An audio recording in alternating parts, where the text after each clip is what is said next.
Now, let us deal with each of the 9 points one by one. So, the first point, as he has already said, as I mentioned, how the keyword edge is very important in the title. So, what do you mean by borderline beliefs? What is this edge of science? What does he mean by that? So, as you can see in this image here, there is this scientific enterprise, that is, whatever is accepted by science after rigorous experimentation, collecting proofs, and all those things, right? So that is in the middle, the scientific enterprise.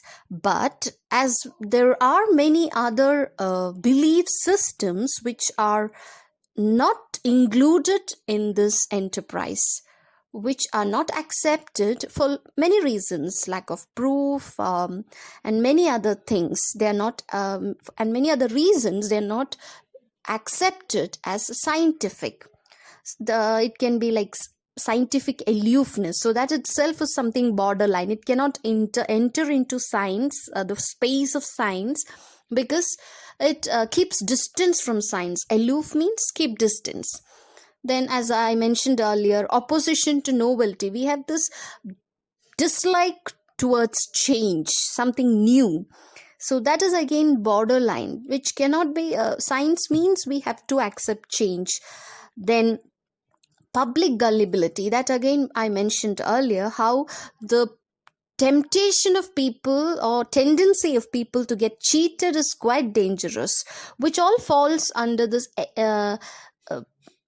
part called edge of science, and they're all in the borderline. They cannot enter the space of science, which is vast and which is quite not easy to reach there, right? So that is one purpose why Sagan himself, a scientist, he's not writing really about science. This article, more than science, it focuses on pseudoscience. So that is the point that he's trying to bring about here. Sagan, as a scientist, wants to warn us against such borderline beliefs. So that is one purpose why he is writing this article.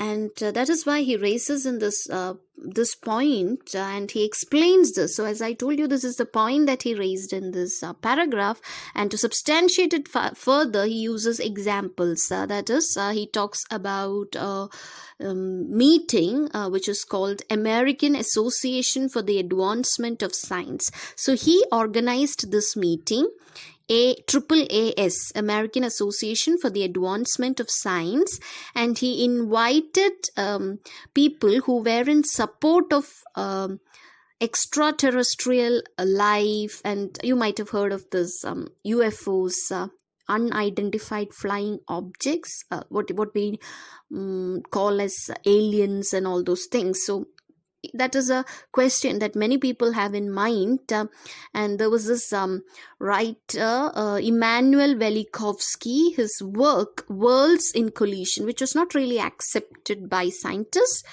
and scientists were completely against him. They really stopped the publication of the book. But Sagan is against all that. He feels that if science is strong enough, it can stand on its own. It's on the part of the pseudoscience to prove its point. So that is why he felt that this meeting is relevant, where people like people should talk about such beliefs also, so that scientists can prove that they are wrong, instead of keeping silent or not allowing such books to be published. So there was another symposium again, which was arranged after this, and Sagan was criticized by many leading scientists that even to talk against the book, if he arranges a symposium, it would only attract more attention to the book. But Sagan went forward with this conference, and then it was successful, and the findings of this conference were published, so that people in this area who read Velikovsky's work could also read the other side of the issue. It was available to them. Otherwise, they wouldn't have known. They would have accepted this as science. But because of the symposium, the other side of this same story is available to them. And so this is one thing that he's trying to prove through this first point. How he explains it with an example is quite significant. How we must disregard borderline beliefs, but not by keeping silent about them, but by bringing them into limelight and discussing about them, having publications on them so that it reaches a wider audience. The next point that he raises in his article is with regard to how science can be made more interesting and popular, because that is the need of the hour. In order to get more people, stop more people from falling prey to false beliefs, it is the responsibility of scientists to see to it that science is more reachable to people. So again, he is kind of liberal scientist, if we may refer to him as a liberal scientist, because he goes to the point of stating that in order to make science interesting, what we can do is we can talk about pseudoscience too, or something that is not accepted as proper science, or something that is in, as we mentioned earlier, in the realm of borderline, which is not in the mainstream space of science. So that is one way he, as a scientist, this is something that most people wouldn't say, but Carl Sagan goes to the point of suggesting that in order to make science popular, maybe we must also speak about the other borderline belief systems. And because there is this general human tendency, we all, why we attracted to, so that's a question. When we talk about making science interesting, attractive, we must think what attracts people. If pseudo beliefs, pseudo systems attract people, what is there in it that attracts people? So like, it is like something, to make it, put it simply, maybe we can say how we are attracted to sensitive news, sensational news, or gossips. We know that it is not true, but still we like it. So just like that, in order to make science popular, sometimes we may have to resort to means that usually scientists wouldn't recommend. So Sagan suggests here, maybe in order to teach about astronomy, why not think about talking about astrology's connection to astronomy? Compare them both and tell people the difference, so that they know which one to accept, or what is wrong in one system or what is right in another system. And then alchemy for chemistry. Chemistry can be made interesting. Maybe people sometimes might find it boring, right? Maybe at least in the initial stage, students might find it difficult to understand the concepts because it's mostly theory. So maybe you can make it interesting by talking about alchemy. So that's again like, you're taking means of literature where you're talking about stories, because that is something which will not fail to impress people and receive their attention.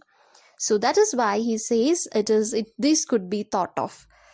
And then that is again the reason why he talked about Velikovsky, that is UFOs. Again, that is something quite interests people always. Whenever we hear about aliens, we are very, very attracted towards that news, right? Or even lost continents. All these can be talked to. And this can lead to geology, to talking about geology, so that it will give the connection to the people. It will make science also interesting. And just like that, maybe even spiritualism and Scientology. Scientology, don't be misled by its name. It is not really science as such. It is almost like another religion. So that is again not really accepted by science, because it is completely against the concepts of religions as such, in many ways, or not, if not all, some. So those concepts can be used to talk about psychology and psychiatry.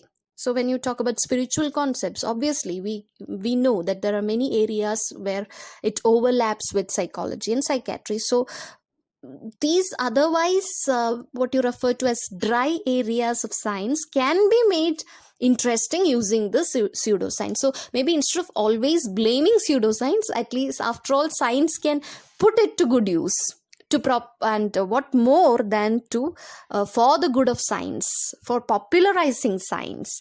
So that is what Carl Sagan is suggesting. And so this is how so that is, again, you can see the style of writing. The main point is introduced, then he speaks about each of these pseudo-scientific beliefs and scientific beliefs with examples, and he moves on to the next paragraph with a connection. After explaining point number 1 and 2, Sagan moves on to the next point in his next paragraph, point number 3, that is, now that we know that science should be made more interesting, he wants to at first make scientists interesting, because that's another problem we have. We don't just hate science. Sometimes people also feel that scientists are always people who are not good company. They're always serious. They engage only in serious communication and all those things, which Sagan wants to break here. So he says that scientists are also human beings, just like us, who are prone to mistake. They can also commit mistakes. They also have passion. Sometimes they like something very much. They also like certain ideas that they hold very dear to them. So that they have to make this choice always, whether they want to follow the ideals of their discipline, that is, not to accept anything without proof and things like that, or to go by their passions at least sometimes. But anyway, there's no doubt about one point, that is, science has always been effective. When it comes to success, it can be achieved only by going through the path of science. So that has been proved, because science tells us how world really works. And so that is why he says, okay, now let's look at the scientists. They are not always people who are thinking alone. They also need to be creative. So that's another thing, if you want to be a successful scientist, you also should have that human element in you, where you should think, imagine. So imagination is something which we usually associate with literature, right? But even scientists need to be imaginative. Only when you think, when you're ready to think about things that are improbable, you will at least work towards making that probable, or you will think, okay, can this be made possible? So that kind of hunch would be there. You feel, okay, this is going to be right. Or sometimes you have this intuitive feeling, okay, this is one area where I could really work.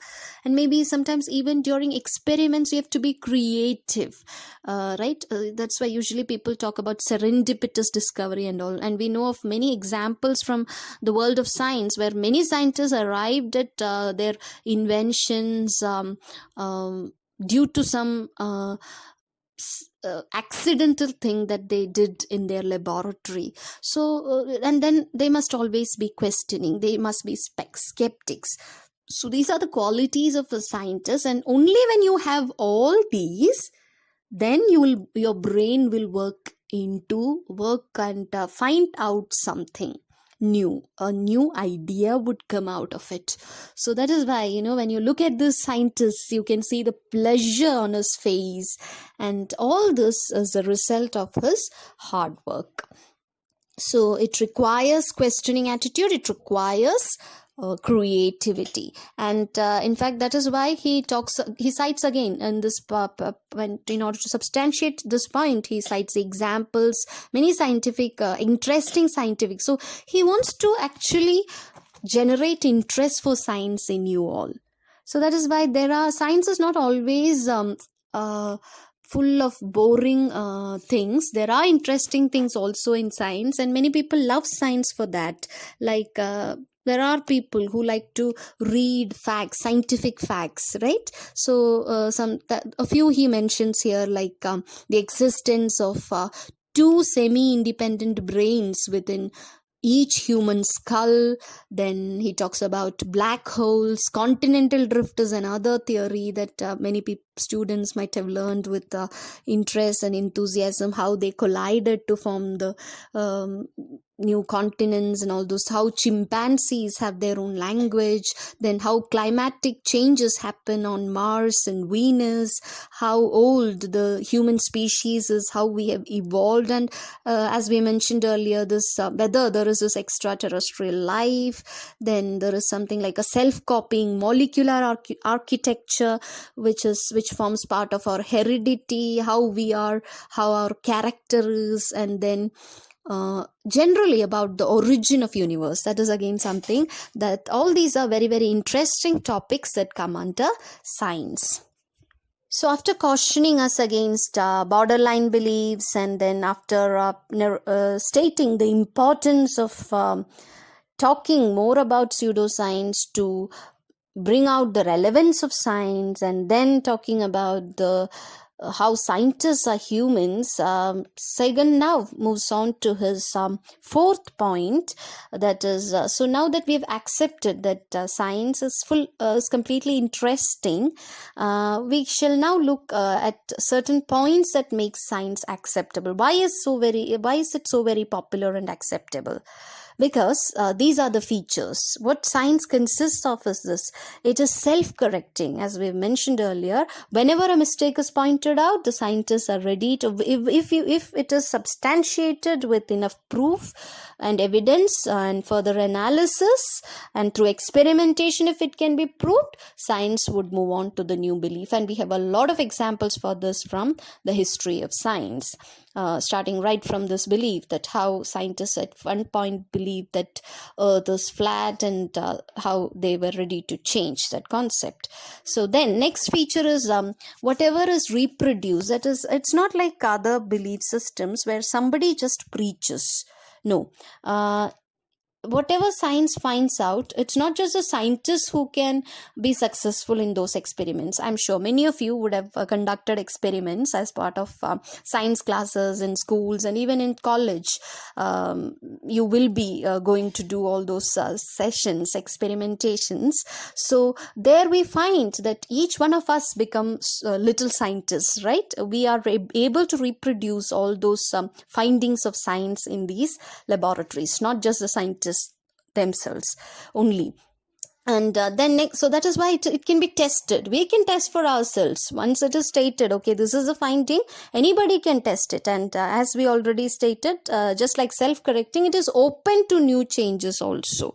It is willing to change. It is open to criticism also, because scientists take it as an opportunity to think deeply into their concepts and to find whether there is something wrong in. They don't say that science. So that is why most people have this confusion. They're against science because they think that whatever science says is true.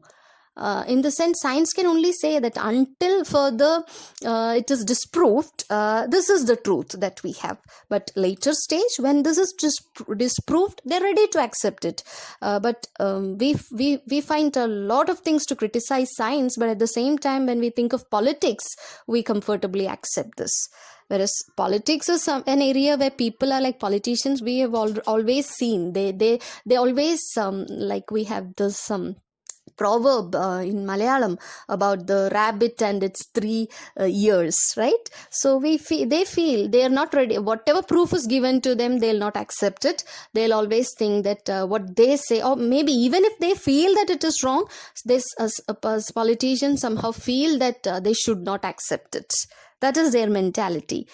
So which is not what happens in the case of science. So that is one valid point. Again, as we can see, the structure of the paragraph, how he brings in the qualities of science and how he explains it further by contrasting it with politics.